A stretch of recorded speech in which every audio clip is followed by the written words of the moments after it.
हाय दोस्तों, तो कैसे हैं आप सभी। आशा करते हैं आप लोग बहुत बढ़िया होंगे। तो चलिए आज के वीडियो में हम लोग जानने वाले हैं एनसीईआरटी क्लास 10th मैथ के प्रश्नावली 4.3 के 10 नंबर क्वेश्चन। ठीक है, तो हमने आगे 9, 8, 7 ये सबको हल कर दिए हैं।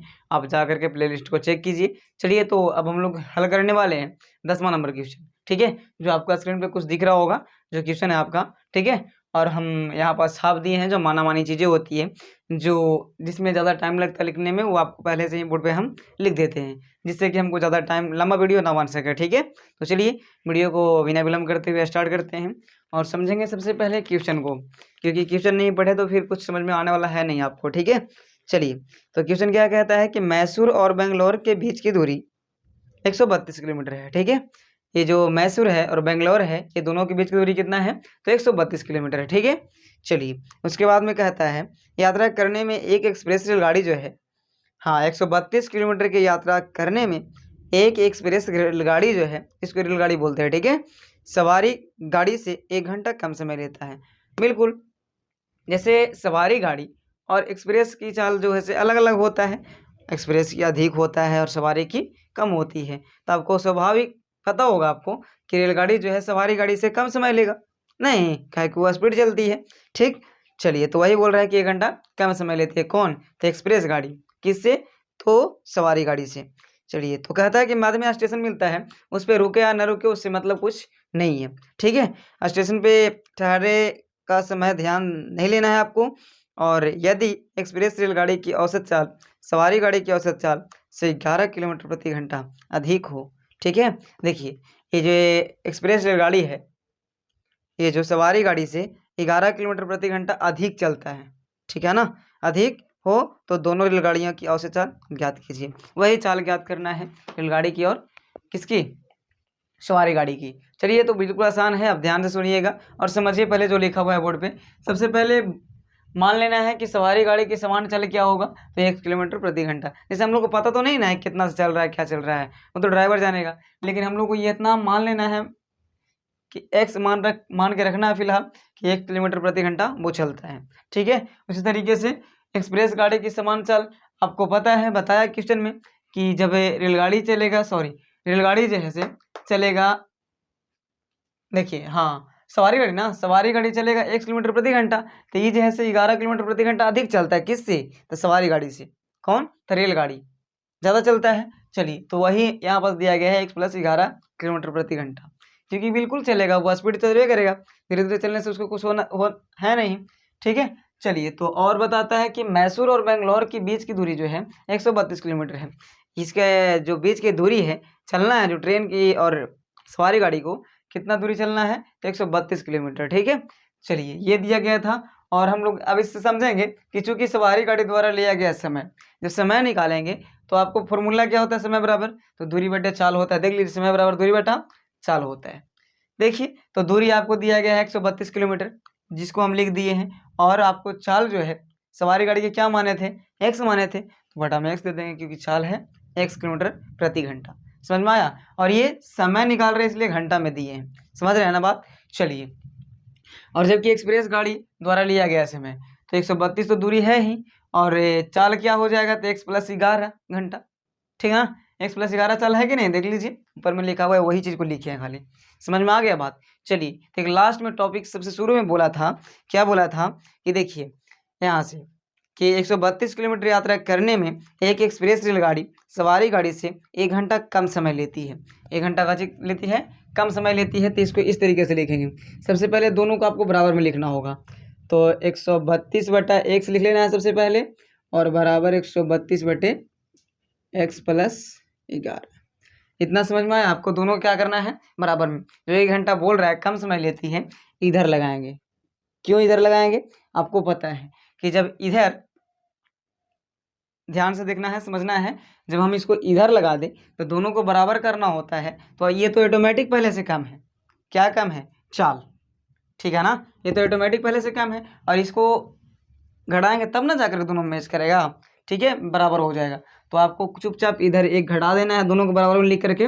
जो एक बोल रहा है कि कम चलती है उतना से वही घटा देना है। 1 किलोमीटर में 1 घंटा कम समय लेती है, तो वही 1 घंटा को इधर आपको घटा देना है। ठीक ना, चलिए तो 132/x है ना, तो ये क्या, एक काम करते हैं, एक्स वाला को एक्स तरफ कर लेते हैं और बिना एक्स वाला को बिना एक्स की तरफ कर देते हैं। तो इसको लिखेंगे 132/x माइनस 132/x प्लस 11 हो जाएगा, यहाँ पास होगा ना, और बराबर में -1 उधर जाएगा तो क्या हो जाएगा, +1 हो जाएगा, या फिर खाली 1 भी लिख सकते हैं, ठीक ना। चलिए, तो आपको 132 दिख रहा है, इसको कॉमन ले लीजिए। कॉमन लेंगे तो इसके पास में बचेगा 1, कुछ नहीं तो 1 बचेगा ना, क्योंकि 132 में 132 से हम जब भाग करेंगे तो कितना बचेगा, 1 बचेगा, और नीचे x का x लिख देंगे, माइनस का माइनस, 132 की जगह पर क्या आएगा, 1 आएगा, और x + 11 का 11 आएगा, बराबर में क्या है, 1 है, तो 1 लिख लेंगे, ठीक ना। चलिए, अब आपको क्या करना है, 132 का 132 रहने देना है, एलसीएम लेना है आपको, क्या करना है, एलसीएम लेना है। ध्यान से देखिए, x और x + 11 का एलसीएम जो होगा x × x + 11 ही होगा, ठीक है। चलिए, इतना हो गया, ये x को एलसीएम ले लिया, आपस में क्या कर देंगे, गुना हो जाएगा, क्योंकि एलसीएम जिसका नहीं होता उसको क्या करते हैं, आपस में गुना कर देते हैं, ठीक। चलिए, तो x से x खत्म हो जाएगा तो ये बचेगा, यानी कि x + 11 बचेगा, माइनस बीच में है तो माइनस दे देंगे, ठीक है। अब ये से ये खत्म हो जाएगा, मतलब x + 11 से x + 11 खत्म, तो बचेगा खाली x, x में x से गुना कीजिएगा तो x ही आएगा, है ना जी। चलो, बराबर 1 का 1 लिखेंगे, ठीक, समझ में आ रहा है। चलिए, अब हम लोग को कुछ नहीं करना है, बस x से x खत्म हो जाएगा, ये 132 इंटू x से x खत्म हो जाएगा, क्योंकि ये प्लस में ये माइनस में, तो ऊपर में क्या बचेगा, 11, और बटा में क्या बच गया, तो x में x से कर लीजिए गुना, तो x² हो जाएगा, प्लस x में 11 से था 11x, बराबर 1 है, तो नीचे भी 1 दे देंगे, ठीक। चलिए, आते हैं इधर, अब क्या करना है, गुना हो जाएगा, ये आपस में दोनों होगा ना, देखिए, और x² वाला पहले लिख लीजिए, तो x² + 11x और बराबर में हो जाएगा 132 और गुना 11, 132 गुना कितना हो जाएगा, 11, क्योंकि ये देखिए कोष्ट हटाएंगे तो गुना का चिन्ह आएगा ना, ये सब में गुना करेंगे 1 से तो यही चीज़ आ जाएगा, ठीक है। चलिए, तो गुना कीजिएगा 132 में 11 से, तो 132 गुना 132 है ना, मैंने 2 3 2 5 3 1 4, मैंने 1452, तो x² + 11x बराबर हो जाएगा 1452, ठीक ना। चलिए, गुना करके आप देख लीजिएगा, वही आएगा, 2 का 2 3 2 5 और 3 1 4 1 का 1, ठीक है। अब इसको खींच लेना है इधर आपको, x² + 11x माइनस 1452 बराबर 0, है ना। अब इसको आपको तोड़ना होगा, क्या करना है, तोड़ना है, तो तोड़िएगा, 44 गुना 33 के रूप में टूटेगा, आइए, x²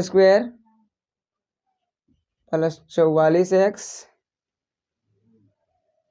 देखिए ध्यान से, और माइनस 33x और माइनस 1452 बराबर 0, ठीक है ना। चलिए, ये टूटेगा इसके रूप में, अब इसको गुना कीजिएगा आपस में ना, तो इतना आ जाएगा, ठीक है। चलो, इसको अब x कॉमन ले लेते हैं यहाँ से, और प्लस आपके पास बच जाएगा 44, क्योंकि पहले से x तो कॉमन ले लिया गया है, तो सिर्फ 44 बचेगा यहाँ पास, माइनस 33 कॉमन ले लेंगे और x + 44 बचेगा, ठीक है, और बराबर में क्या हो जाएगा, 0, तो एक तो हो जाएगा x + 44, देखिए ये और ये सेम है ना, इसको कॉमन ले लिए x + 44 को, ठीक, माइनस, सॉरी माइनस नहीं होगा, इंटू का चिन्ह देना है, फिर कॉमन लिए तो x - 33 बच जाएगा, बराबर हो जाएगा 0। अब इसको शून्य निकालेंगे, तो x + 44 बराबर 0, x - 33 बराबर 0, तो x बराबर -44 और x बराबर क्या हो जाएगा, +33। तो हम लोग ऋणात्मक मान को नहीं लेते हैं, आपको तो ये पहले ही बता दिए थे हम स्टार्ट करते टाइम में ही, ठीक है।